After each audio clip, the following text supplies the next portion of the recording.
Welcome guys GK MCQs MK channel में आपका बहुत बहुत स्वागत है। सब्सक्राइब कीजिए जीके एमसीक्यूज एमके चैनल को और पाइए रोजाना multiple choice question non stop. So guys, आपके जो एग्जाम में क्वेश्चन पूछे जाते हैं फिजिक्स से यानी कि भौतिक विज्ञान से, वो यहाँ पर हम डिस्कस करने वाले। भौतिक विज्ञान बहुत ही ज़्यादा इंपॉर्टेंट है और बड़े ही इंटरेस्टिंग क्वेश्चन आंसर आपके साथ हम शेयर करने वाले हैं। वास्तविक वस्तु का आभासी प्रतिबिंब बनता है उत्तल दर्पण में, समतल दर्पण में। बेसिक नॉलेज है गाइस जो कि आप में होना चाहिए। वास्तविक वस्तु का आभासी प्रतिबिंब बनता है उत्तल दर्पण में, समतल दर्पण में या फिर अवतल दर्पण में या फिर इनमें से सभी।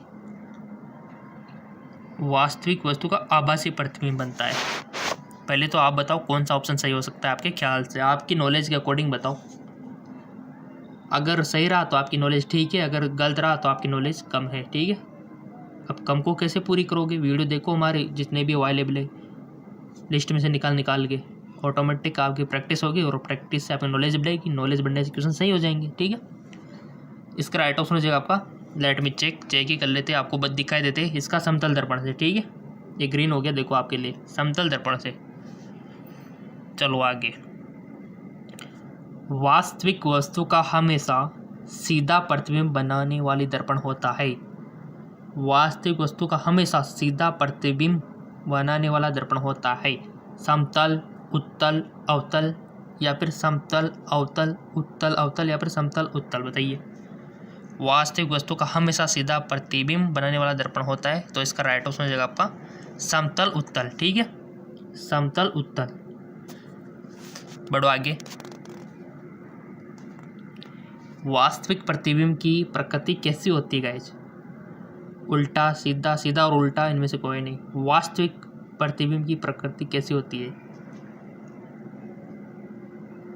राइट ऑप्शन हो जाएगा आपका उल्टा। ठीक है, वस्तु से छोटा प्रतिबिंब बनाता है। वस्तु से छोटा प्रतिबिंब बनाता है। उत्तल दर्पण, अवतल दर्पण या फिर समतल या फिर उत्तल दर्पण या अवतल दर्पण। बताइए। सो गाइस, वो बनाता है उत्तल दर्पण और अवतल दर्पण। ठीक है, प्रकाश के परावर्तन के नियम के अनुसार आपतन कोण परावर्तन कोण के बड़ा होता है या फिर आपतन कोण परावर्तन कोण के बराबर होता है या फिर आपतन कोण परावर्तन कोण से छोटा होता है। सभी कथन सत्य है। इसका राइट ऑप्शन हो जाएगा आपका कि आपतन कोण परावर्तन कोण के बराबर होता है। ठीक है, ये जैसे आपका दर्पण है, ठीक है, ऐसे तो लिखते हैं दर्पण को। ठीक है, इधर से कोई आई किरण तो इधर निकल गई, यानी कि जितने एंगल से आए ना, ये इतने एंगल से वापस चली जाएगी ये एंगल। ठीक है, ये विलंब हमने डाल दिया। बढ़ो आगे। समतल दर्पण द्वारा बना प्रतिबिंब सदा होता है आभासी और उल्टा, वास्तविक और सीधा, सीधा और आभासी, वास्तविक। समतल दर्पण तो जानते हो ना, जिसमें आप शक्ल देखते हो रोजाना। ठीक है, हेयर स्टाइल जमाते हो, वो वाला दर्पण समतल दर्पण। ठीक है, आपके घर में जो लगा हुआ है, तो उसमें देखा करो आप। पहले तो आप बताओ, आपका जो प्रतिबिंब दिखता है वो सही है क्या? वो उल्टा होता है क्या? जो उसमें दायां भाग बायां, बायां दायां दिखाई देता है, बट आपका चेहरा क्या है आपको महसूस नहीं होता। ठीक है, समतल दर्पण द्वारा बना प्रतिबिंब सदा होता है। सो गाइज, वो होता है आपका सीधा होता है बट आभासी होता है। ठीक है, चलो आगे। आँख में प्रवेश करने वाले प्रकाश की मात्रा को नियंत्रित करता है। गाइज, आपकी आंखें जो होती है उसमें प्रवेश करने वाले प्रकाश को कौन नियंत्रित करती है? परितारिका, पुतली, लेंस या पक्षी? देखो, आपको पता है कि संसार में कहीं कहीं ज़्यादा प्रकाश होता है, कहीं पर कम होता है। ठीक है, कहीं पर चमकदार चीज़ें होती है, धूप भी ज़्यादा खिली हुई होती है। तो नेचर ने सिस्टम दिया है कि अगर ऐसी कंडीशन आ जाए जहाँ प्रकाश ज़्यादा हो तो कंट्रोल किया जाए। तो कौन करता है कंट्रोल प्रकाश को? सो गाइज, परितारिका। ठीक है, स्ट्रक्चर पढ़ी होगी तो आपको समझ में आ गया होगा।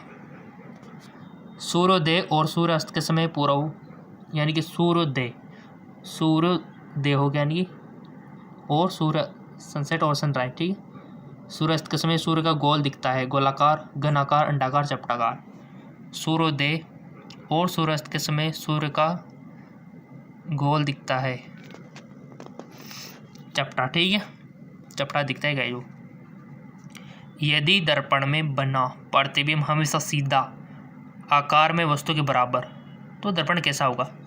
यदि दर्पण में बना प्रतिबिंब सीधा आकार में वस्तु के बराबर है, तो दर्पण कैसा होगा?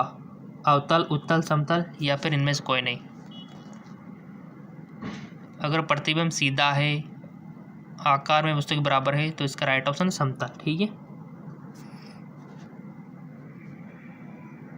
समतल दर्पण के द्वारा बना प्रतिबिंब होता है वास्तविक, काल्पनिक, उल्टा, इनमें से कोई नहीं। समतल दर्पण के द्वारा बना प्रतिबिंब होता है, समतल दर्पण के द्वारा बना प्रतिबिंब होता है गाइज, वो होता है आपका काल्पनिक। ठीक है, काल्पनिक होता है गाइज। अगला क्वेश्चन है आपके सामने, निम्न में से कौन सा पदार्थ लेंस के लिए प्रयुक्त नहीं किया जा सकता? जल, मिट्टी, प्लास्टिक, कांच। निम्न में से कौन सा पदार्थ लेंस के लिए प्रयुक्त नहीं किया जा सकता? मिट्टी। ठीक है, चलो आगे। उत्तल लेंस की क्षमता होती है ऋणात्मक, धनात्मक, शून्य या फिर अन्य। उत्तल लेंस की क्षमता होती है धनात्मक। याद रखना इस बेसिक बातों को, ये काफ़ी सारे इंटेलिजेंट स्टूडेंट को उलझा देती है, क्योंकि वो सोचते हैं कि ये तो हम ही को आ रहा है और को नहीं आ रहा, और वो एक्साइटेड होकर गलत करके आते हैं 100%। ठीक है, तो ये प्रैक्टिस ज़रूरी है। लेंस की क्षमता का SI मात्रक क्या होता है गाइज? लेंस की क्षमता का SI मात्रक मीटर, मीटर स्क्वायर या फिर डायोप्टर या फिर अन्य। सो गाइज राइट ऑप्शन है डायोप्टर। ठीक है, डायोप्टर में मेजरमेंट करते हैं लेंस की क्षमता को। देखो किसी को मेजरमेंट होता है, किसी का मात्रक होता है, हर चीज़ का। ठीक है, चलो। पानी से भरी बाल्टी की गहराई कम दिखती है, इसका क्या कारण है? पूर्ण आंतरिक परावर्तन, अपवर्तन या फिर परावर्तन या फिर इनमें से कोई नहीं। दुनिया में जितनी भी घटनाएं होती है, इंद्रधनुष का दिखना, सूरज का चपटा दिखाई देना, आकाश का नीला दिखाई देना, पानी में बहुत सारे डूबी छड़ों का छोटा दिखाई देना, टेढ़ा मेढ़ा दिखाई देना, गर्मियों के दिनों पे सड़कों पर पानी दिखाई देना, काफ़ी सारी घटनाएं देखी होगी, बट ये रियल नहीं होती, कुछ ना कुछ कारण होता है जिसकी वजह से होती है। ठीक है, और वो कारण यहाँ पर दे रखे आपके सामने। तो यहाँ आपसे एक ही कारण पूछ लिया कि पानी से भरी बाल्टी की गहराई कम दिखाई देती है, किस कारण से? सो गाइज वो है अपवर्तन के कारण। ठीक है, साइंस के स्टूडेंट सब जानते हो क्या होता है अपवर्तन, परावर्तन।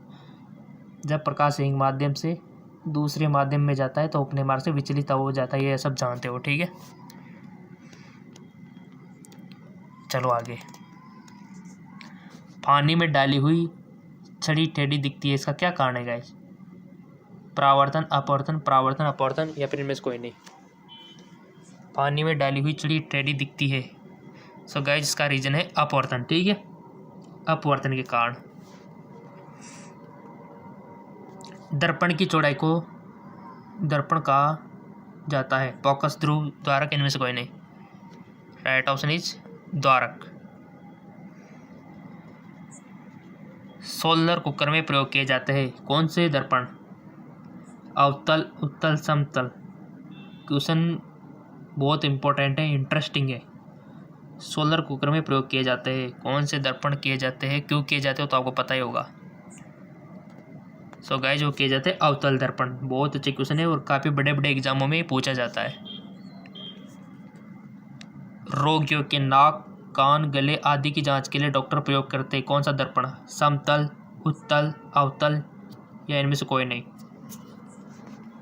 राइट ऑप्शन हो जाएगा आपका अवतल दर्पण प्रयोग करते हैं।